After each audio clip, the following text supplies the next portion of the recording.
Such is the proactive nature of the government, and such is the conducive business-friendly environment prevalent in the state, that consistently for the past 3 years, in the category of ease of doing business, the state is rated number 1. This is one major achievement that the state can boast about, trying to showcase that we per se are very friendly to industrialists.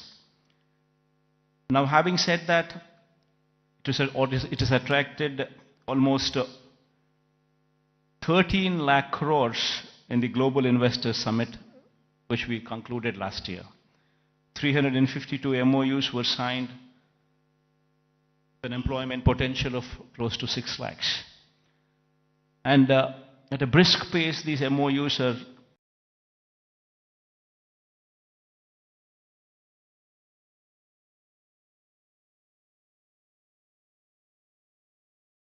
being translated into reality. In fact, out of 352 MOUs that we have actually signed, in fact, 39% of these MOUs have actually translated into actual commissioning of the plants. So at a brisk pace, these things are happening, and we have also, when the economy per se, if one were to look at it, just doesn't come with only the elite or the aloof or the big manufacturing sector alone coming up. It's got to be a mix of everything. In fact, so much so that I would say that the state government has implemented in these 5 years several welfare programs, orienting them towards sustainable self-employment. In fact, every scheme of the state government, if one were to notice the schemes, especially the welfare schemes, one would be surprised to see what kind of a transformational bearing these schemes have. To begin with, everything is DBT, direct benefit transfer, where there's no middleman in between, where everything is transparent and there's no corruption there. Now, having said that, every scheme is hand-holding women. So much so that every scheme is translating. Say, for instance, I speak about Cheyuta as one particular scheme. The scheme actually narrates hand-holding women, the same particular woman, consistently for 4 years, every year giving 18,750 rupees for the same woman. So in 4 years' time, you actually handhold the same woman, giving every year 18,750 to the same women. While we are doing that, we ensured that there is a bank tie-up also coming into picture. We've also ensured that big companies, starting from Amul to ITC, to Reliance, to Procter & Gamble, to such kind of big companies also partnering with these women in sharing opportunities.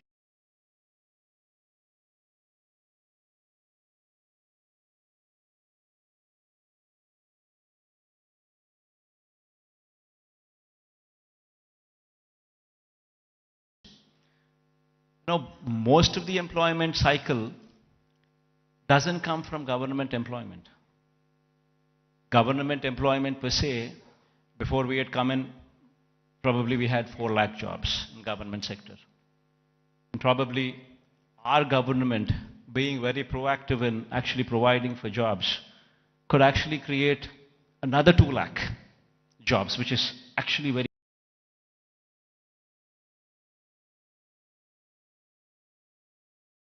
high.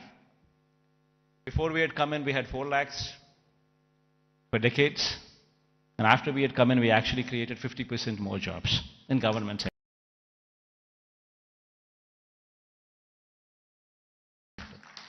But that is where it can end. It cannot go beyond that. You're talking about 4 lakhs being to 6 lakhs. Then per se, the big industrialists also, when we were to speak of, if we were to speak of, if one were to see the translation of opportunities of jobs actually created per se for investment that is actually put in, would probably translate to probably 1 crore of investment translating into one particular job. Not much. Maybe adding to another 2 or 3 lakhs, not beyond that. The major contribution comes from 3 other sectors. One is agriculture,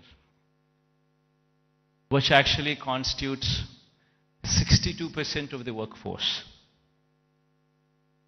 Now, what we have done is support agriculture, where, in fact, the best part in agriculture is, the challenging part in agriculture is, even though the fact still remains that 62% of the population depend on agriculture, the fact is 50% of the land holding is less than 1.25 acres, that is half hectare. If one were to translate this land holding into, for calculation's sake, as to up to 1 hectare, if one were to take into consideration, then you're talking about 70% of the land holding is within 1 hectare. We have very small and marginal farmers, and if these small and marginal farmers do not make money, the economy is shattered. What we did, what we could actually do, is come up with those initiatives to handhold farmers through RBKs, setting up of Raitu Bharosa Kendras, where every village has one, where you have an agricultural graduate sitting in those villages, in those RBKs, where everything from seed to sale of crop is handheld through these RBKs. And with such kind of micromanagement, also incentivizing farmers with production incentives as well, that farming sector could survive. This is one major sector which actually comes to give you a support for the employment. Then the other major sector, which is another sector which actually supports, is MSMEs. MSMEs also, if one were to speak of, talking about if industries, mega industries, big industries constitute maybe 3 lakh, 4 lakh jobs, you're talking about MSMEs which actually constitute more than 30 lakh jobs. There per se, the employability rate is more. Every MSME is small, but yet employs more number of people when conversion ratio takes place from investment perspective. But these 30 lakhs, these 3 lakhs, these 4 lakhs, these are not the numbers. Dominantly self-employed sections. Self-employed sections constitute a primary more than 1.5 crore population, which actually should be doing well for the economy to do well. And through various schemes, various platforms, we've ensured that these self-employed sections are handheld, given support through various schemes. You know, before, I'll give you an example. Before we had come in, we were talking about self-help groups, which actually constitute more than 1 crore of women. Before we had come in, these self-help groups had an NPA and outstanding loans to the extent of 18%. Today, the same self-help groups, the outstanding loans and the NPAs, if one were to look at in this sector now, it is just 0.3%. And a crore of women livelihoods are dependent on that. Same word, if one were to see the same thing, in every scheme like Vahana Mitra, which talks about self-employed sections who actually are driving the cabs or actually driving the autos.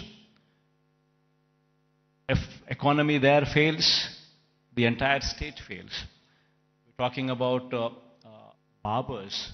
We're talking about so many such self-employed sections running into lakhs,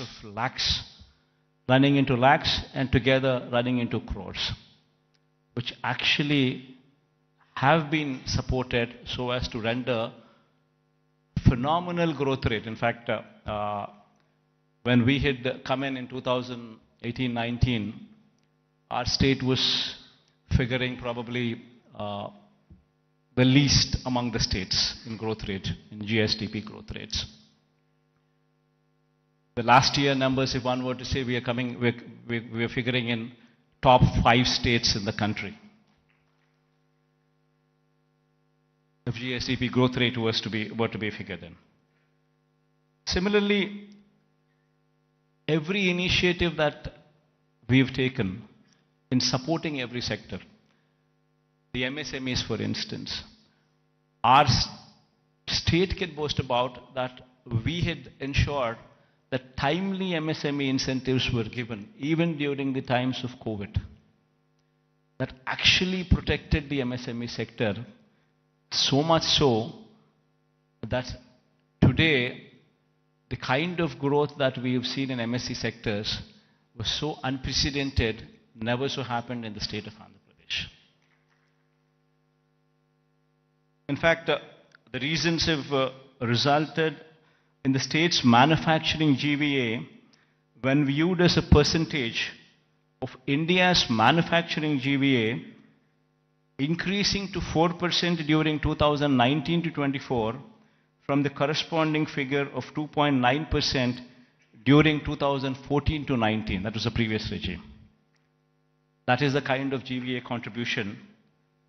State's manufacturing GVA when compared to a percentage of India's manufacturing GVA, if one were to compare.